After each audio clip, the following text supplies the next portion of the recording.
Welcome back to Voyages of Shelf-Discovery, everybody. Earl at thelogbook.com, back with some of my latest acquisitions, as well as I'm going to be opening some stuff that that you have sent in, believe it or not. So, not just suggested, but actually sent in. So, today we are opening the marvelous brand new Super 7 Ren and Stimpy collection. This is the first wave of vaguely 3 3/4 action figures. I think that's really defined by by the one character who is not Ren or Stimpy. We have Ren here, Ren himself. Trying to show that to you without a reflection of the screen. There we go. And the great artwork on these. If you're a fan of the characters and of the animated series from which they sprang, then the artwork on the cards is a real treat. Here's Stimpy. I'm gonna open them up, so I'm not too worried about whether or not you can see the figure. Just trying to show you the artwork here. Looks like a nice big bag of gritty kitty litter. And as you saw in the back, get all three. I got all three. Really, this was the one that sealed the deal. This is the one that sold me on these. I might not have bothered if they didn't include Powdered Toast Man. Pope not included, but he does have this kitty cat. And just like I have this kitty cat down here. Hi, Puck. How are you doing? Puck the cat here, ladies and gentlemen, as always, to assist in video making. He's so good at that. Now, Stimpy is practically trying to come out of his own package because the, Powdered Toast Man here, nice strong bubble.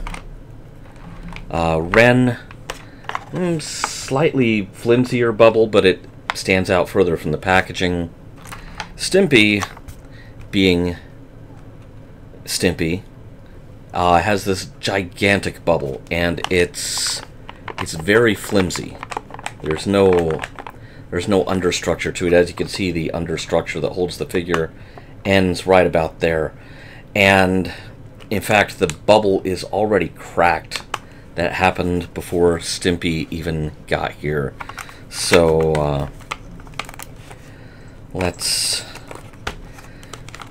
Stimpy is trying to get out of here. Probably needs some air. I will see what I can do to help him escape. Yeah, that bubble is lifting very, very easily. As great as the artwork is on the cards, I elected to go ahead and open these, and I did not, kind of unusually, I did not get extras to hang on the wall back there because these cards are such weird and wonderful shapes that they would kind of mess with my very carefully planned layout that is planned that carefully to allow for some future expansion. Alright. Oh, he's got a rubber band. Trying to figure out how the rubber band is attached. It's attached to his arms. Oh, and it's tied. Oh, awesome. Awesome. So, you know, I'm just going to use what I have on hand here, which is my nail clippers, to cut this. Oh, we've escaped. We've escaped. Stimpy has escaped. All right. Where'd he go? I have kitties everywhere, but aha, there he is. It wouldn't be Voyages of Shelf-Discovery if something strange didn't happen as I was trying to open something up. Okay, so here we have Stimpy and his arms do in fact move. His tongue doesn't.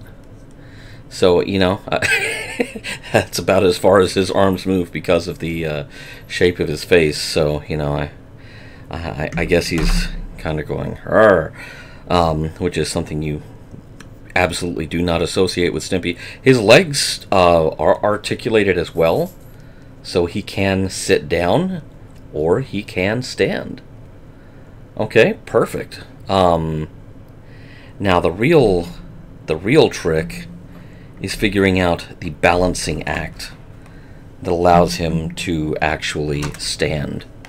So, all right, we have Stimpy open. Let's go ahead and release Ren.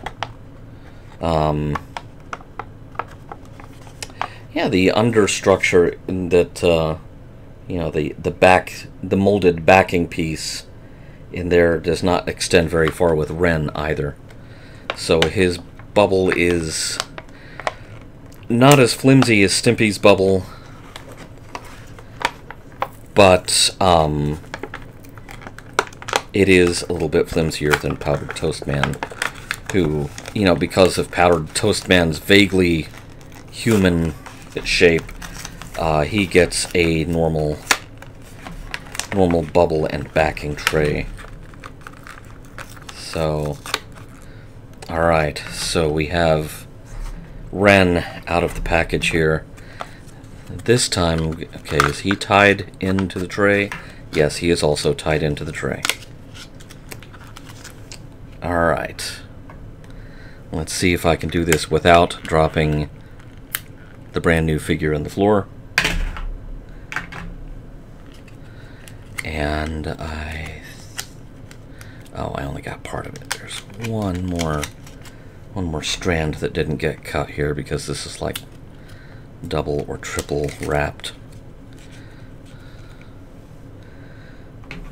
Yes, I just keep my nail clippers at my desk, so now there you go. That's a thing you know about me now. And here we have Ren. Oh, that's a piece of the... I thought I'd broken him already. Shades of Baby Yoda. Okay, so we have Ren. His legs. He can also be seated, but he's just as happy to stand. His arms have a little bit more, you know, a little bit more throw to them. Kind of a delicate figure, very, very skinny, and he, you know, has this permanent manic grin, which is perfect. So we have Ren and Stimpy now gracing my desk, which leaves us with the man, the legend, the Toast. This is actually the character that sent me scrambling to get these, believe it or not.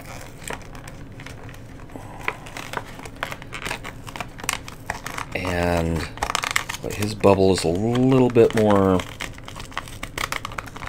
firmly attached. Like I said, less flimsy. The tray takes up most of the bubbles, so it's a pretty... this is more like what you would expect from opening, say, a Hasbro figure. Alright. Tried very hard not to mangle the cards because I do like the artwork. So we have Powdered Toast Man himself. I don't believe anything is holding him in there. I think the rubber bands were just there to make it possible for Ren and Stimpy to stay in place. Powdered Toast Man, ladies and gentlemen. The usual 5 points of articulation. Let's get him flying. Does his head move? Oh, it may be 4 points of articulation. I don't believe his head turns. Okay, so there he is flying.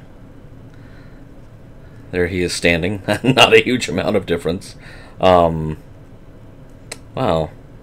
kind of surprised with the lack of head articulation, but I suppose that you know, you do have to make some compromises.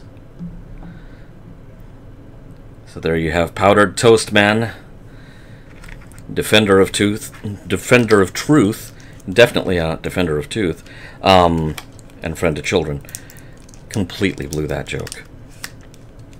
Now I only just thought of it, but... And Powdered Toast Man has a little friend. I forget what the kitty cat's name is. It has 0 points of articulation. You know, like most of my cats when they're sleeping. But this is just Powdered Toast Man's buddy who watches him hydrate, or not really hydrate. He generates the powdered toast. It's best not to think about it. Really, it is best not to even try to think about it, or try to make sense of it. So there are our 3 figures that make up what Super 7 is tantalizingly describing as Wave 1. Now, that, you know, you go saying this is your first wave of this product line. Oh, that's tantalizing. That is portentous. You are promising that there is at least the possibility of another wave. And they better not be disappointing me, because what I would really like next is I would like the Space Madness space-suited versions of Ren and Stimpy. And, you know, if it weren't for the fact that there would probably be protests and boycotts, I would say, you know, let's have, you know, let's have the Pope as well. Or let's have the horse. No, sir, I don't like it. Alright, so, what can you do with a Ren and or a Stimpy? Well, I have decided that I would try out some vehicles. So here we have, this is the Funko Batmobile that came with the Batman 66 box set of the 3 3/4 inch Batman and Robin. Now, let's see. Since there is a steering wheel on the left-hand side, we're going to put Ren there, since he has a little bit less belly in the way, something that I, as a daily driver myself, have to contend with. So I'm trying to take that into account. Stimpy just doesn't fit. Okay, maybe if he stands, I mean, that would be incredibly unwise, but okay. There we go. He can kind of, sort of stand in the Batmobile.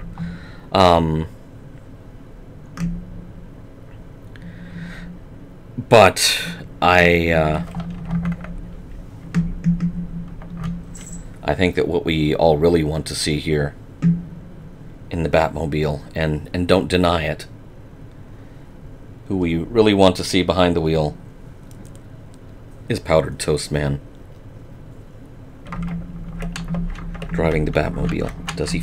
Yes. Yes. Yes. Finally. It has happened. There we go. Powdered Toast Man driving the Batmobile. This isn't the only vehicle that I broke out to see if it had any possible use with Ren and Stimpy characters, however. Because I'm loath to just leave stuff in the boxes on the back wall here. We have here a vintage 1980 Kenner twin pod cloud car from The Empire Strikes Back. Something tells me we're out of luck. Just immediately.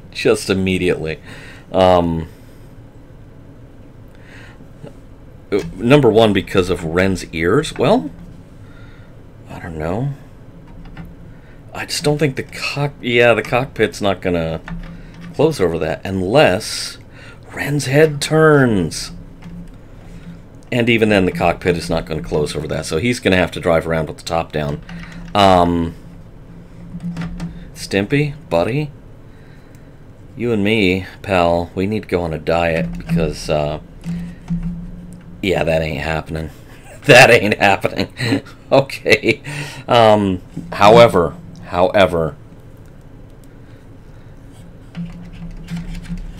because science demands a test subject who also will not fit in with the closed cockpit, yes, we can have Ren and Powdered Toast Man driving the vintage Kenner twin-pod cloud car. I'm sure there are some people watching this just going out of their minds at the heresy of it all. To which I can only say, you know, concentrate on your prayer life. Take your blood pressure medicine. It can't possibly be that easy, being so uptight. So there we have Wave 1 Super 7. I'm going to hold you to that Wave 1 thing because this is a fun little set of figures. This is possibly my favorite Super 7 purchase since the Chet creature from Weird Science that I got some time back. Which he's on the wall. I'm not actually planning on opening him unless or until I can get another one. But I was not expecting these to come in this form factor. I realize there have been Ren and Stimpy figures before, and I just missed them because, you know, who and where was I in 1991? I was working full-time. I barely had time to watch Ren and Stimpy on TV, and I wasn't really paying attention to the merchandise. I think I remember getting a plush Stimpy for a friend of mine, which I'm sure she, you know, just tactfully said thank you, and who knows, maybe he's being a throw pillow now. I have no idea, but you can't use this Stimpy as a throw pillow, but you can probably put him in the gunner seat on the top floor of a Kenner Death Star.